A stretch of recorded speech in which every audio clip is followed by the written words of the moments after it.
Bonjour les humains, nous sommes le 25 février 2026. Bienvenue si vous êtes nouveau sur la chaîne, ne vous fiez surtout pas à une seule vidéo. Allez voir mes playlists, je traite de tout un tas de sujets très différents.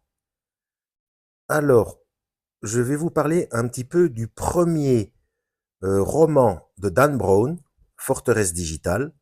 Alors Dan Brown, pour ceux qui ne le connaissent pas, euh, c'est lui qui a écrit le Da Vinci Code, hein, où on a fait un superbe film d'ailleurs, et où l'acteur principal, si vous vous en souvenez, pardon, a fui à un moment donné. Il a fui en Grèce car il se sentait en danger et c'était lors du premier confinement ou un petit peu après dans ces eaux-là. Je ne sais plus. C'était après une déclaration d'un humoriste dont j'ai oublié le nom, euh, qui a tenu des propos très tendancieux, très scabreux.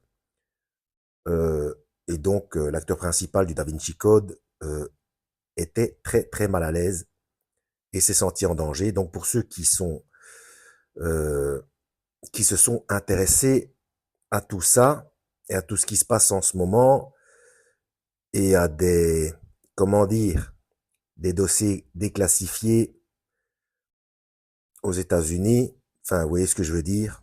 Donc voilà quoi. Et donc c'est un roman, c'est une fiction.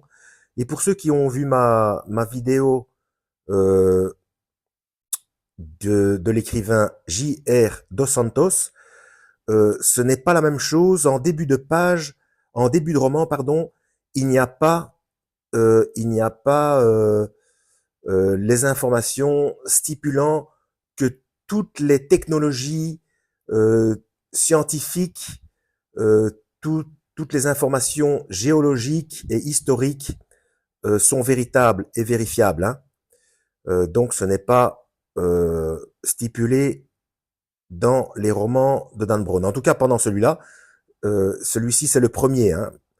Euh, Apparemment, la première publication date de 2009.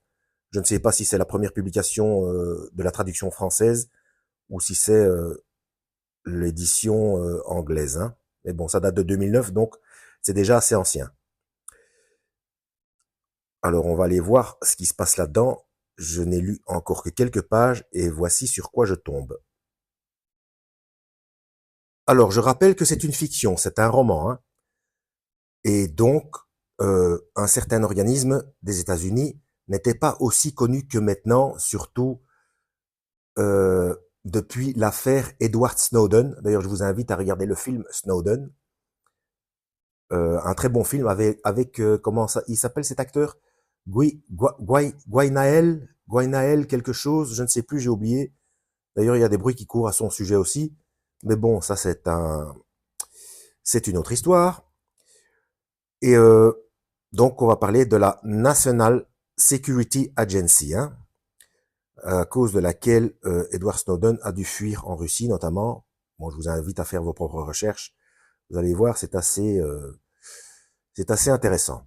Donc, ceci, c'est le roman de Dan Brown, Forteresse Digitale, où, à un moment donné, il y a une discussion et il est écrit là, non seulement la NSA existait bel et bien, mais elle était considérée comme l'une des agences de renseignement les plus puissantes du monde. Elle collectait et analysait toutes les communications et échanges électroniques de la planète, donc pas d'un seul pays, et veillait à la protection et à la confidentialité des données classées secret défense du pays depuis plus d'un demi-siècle. Donc toutes les communications et échanges électroniques, hein, parce que là, quand on descend dans la phrase suivante, voilà, confidentialité des données classées secret défense du pays depuis plus d'un demi-siècle. Donc ça fait quand même déjà 50 ans. Donc on retourne 50 ans en arrière par rapport à la date de publication de cet ouvrage, c'est-à-dire 2009. Ben, on en vient à, dans les années 50, hein. Je ne sais pas si vous vous en rendez compte. Mais je le rappelle, c'est un roman, c'est une fiction. Mais bon, il y a Collect. Donc c'est aux États-Unis, c'est la NSA, mais elle collecte et analyse, donc elle collectait et analysait toutes les communications et échanges électroniques de la planète, je répète, de toute la planète. Mais c'est un roman, c'est une fiction. Voilà, et seulement 3% des Américains connaissaient son existence. Maintenant, avec tout ce qui se passe avec Trump, etc., dossiers déclassifiés, etc. Bref, je vous passe les détails. Une grande discrète notre NSA, tralala. Mais voici ce que je trouve. Donc j'ai été jeter un œil, puisqu'il n'y avait rien d'indiqué concernant les informations se trouvant dans ce roman en début de roman. Donc je me suis dit, tiens, on va aller voir à la fin du bouquin. Et voici ce que je trouve dans les remerciements, et aussi un merci silencieux à 2 anciens cryptologues de la NSA qui m'ont fourni incognito des renseignements précieux via des serveurs anonymes. Sans eux, ce livre n'aurait pu être écrit. Bon, apparemment, j'ai eu un petit souci de sens d'image. Voilà, donc je vous le relis, et aussi un merci silencieux à 2 anciens cryptologues de la NSA qui m'ont fourni incognito des renseignements précieux via des serveurs anonymes. Sans eux, ce livre n'aurait pu être écrit, parce que Dan Brown n'aurait pas eu les connaissances suffisantes pour écrire ce livre. Voilà. Forteresse digitale. Donc,